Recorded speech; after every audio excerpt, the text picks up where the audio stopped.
عربی مدارس ابھی آپ نے ذکر کیا کہ وزیر اعظم کے 15 نقاطی پروگرام جی میں عربی مدارسوں کے انفراسٹرکچر جی ڈیولپمنٹ کو ترجیح دی گئی ہے. اچھا. تو اس میں مذہبی جو عربی مدارس ہیں جہاں پہ قرآنی تعلیم دی جاتی ہے، عالمیت کے کورس سکھائے جاتے ہیں، وہ براہ راست 15 نقاطی پروگرام کے ذریعے وہ استفادہ کر رہے ہیں اور کرتے آ رہے ہیں. لیکن محکمہ تعلیمات عامہ کے ماتحت بھی کچھ عربی مدارس ایسے ہیں جو گورنمنٹ ایجوکیشن سے ایفیلیٹڈ ہوتے ہیں، ان کے ماتحت کام کرتے ہیں.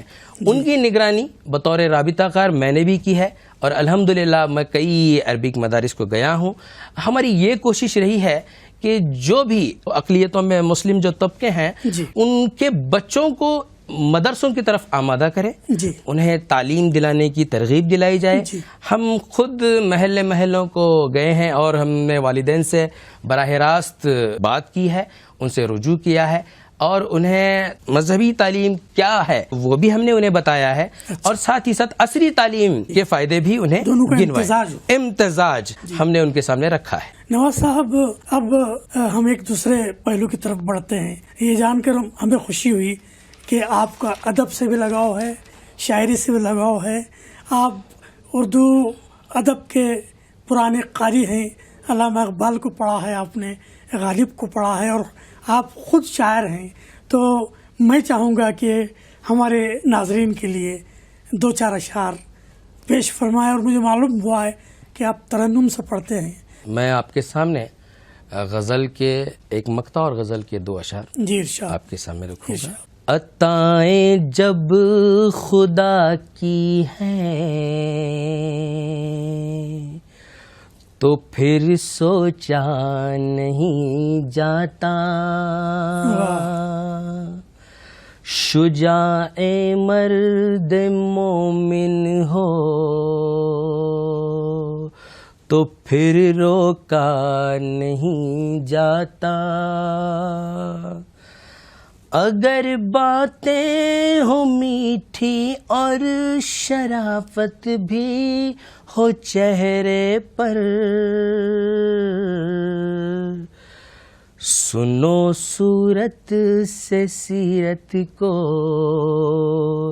کبھی سمجھا نہیں جاتا. کیا بات، واہ واہ واہ واہ. شکریہ. کہ اچھا وقت ہر پل ہر جگہ سب کو نہیں ملتا.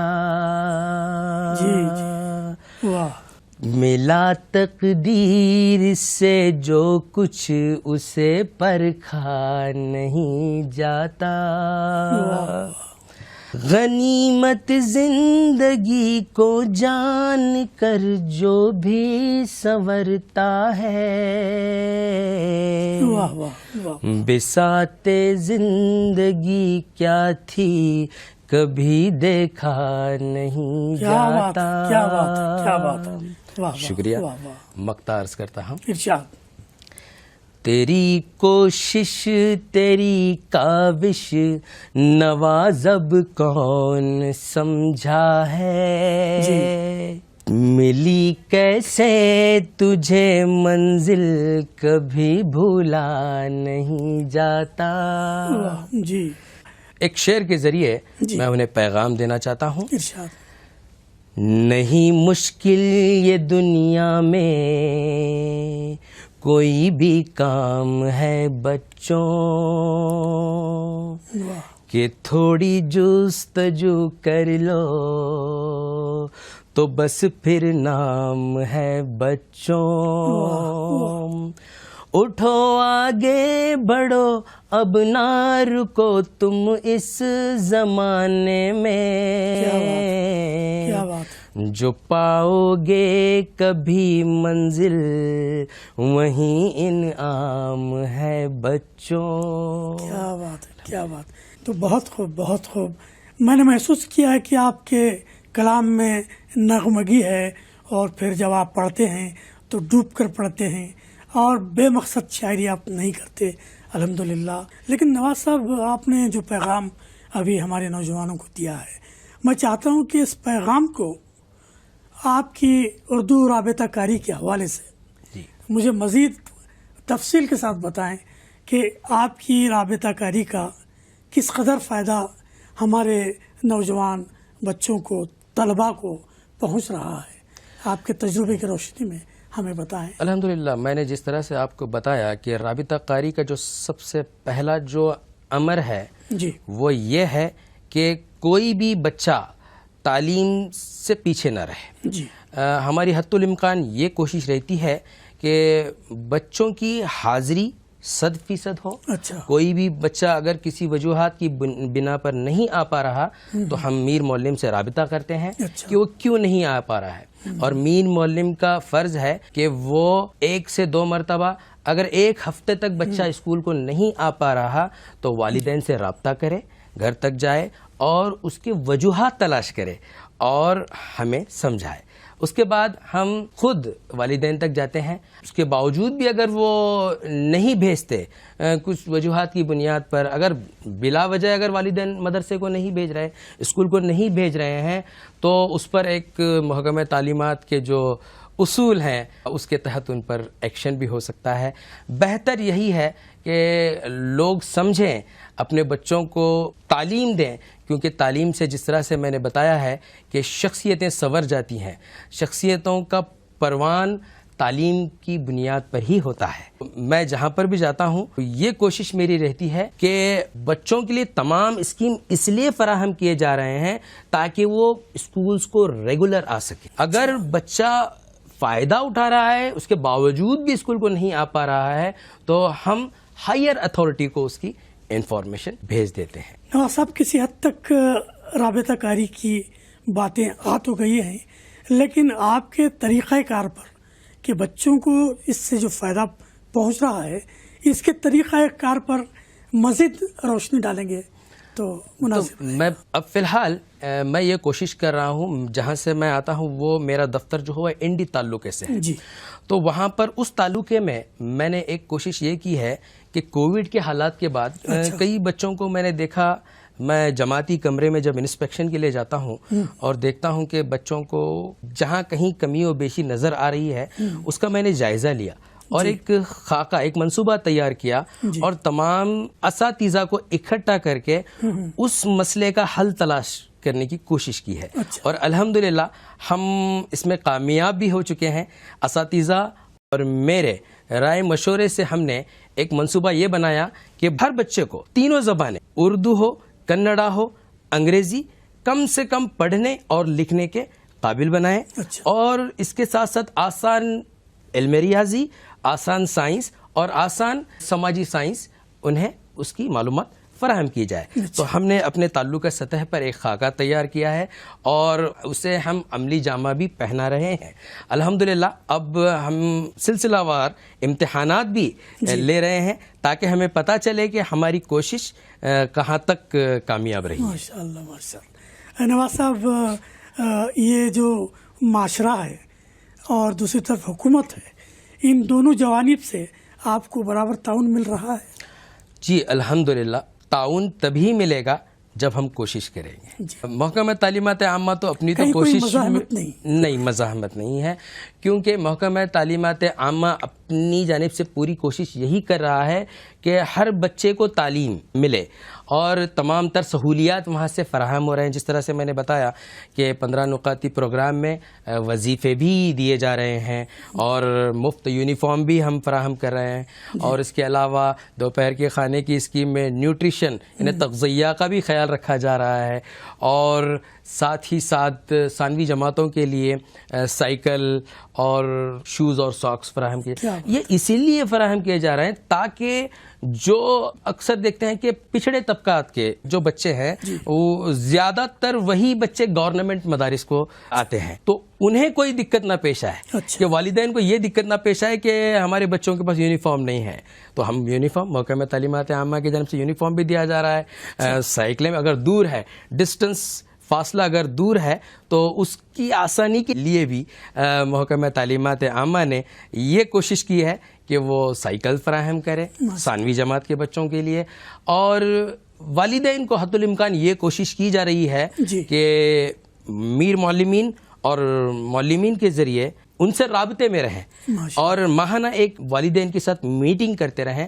اور اس کے ساتھ ساتھ آپ یہ بھی جانتے ہوں گے کہ اسکول کی ایک نگرانی کمیٹی بھی ہوتی ہے, ایس ڈی ایم سی جس کو ہم کہتے ہیں. ایس ڈی ایم سی کا بڑا اہم رول ہے اس میں, وہ بھی پیش رہتے ہیں. اور میں انہیں یہ بھی کہنا چاہتا ہوں کہ جو بھی بچے اپنے محلے کے ہوں یا تعلقے کے ہوں, جہاں پر بھی وہ تعلیم سے قاصر ہیں, کہ وجوہات تلاش کریں اور یہ کوشش کریں کہ کوئی بھی بچہ تعلیم سے دور نہ رہے.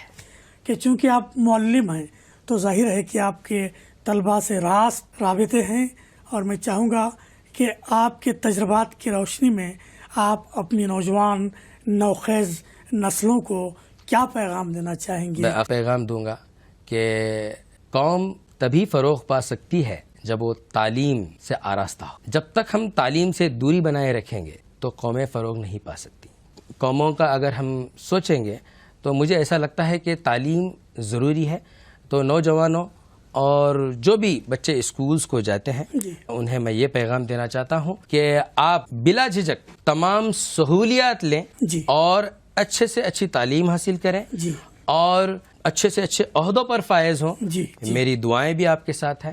بس اتنا کہتے ہوئے بہت شکریہ. ناظرین, یہ تھے نواز خان نواز صاحب, جو اپنے تجربات, اپنے تعلیمی سفر اور جو کچھ بھی اس وقت تجربات محکمہ تعلیم میں چل رہے ہیں اس کا انہوں نے تعارف کرایا.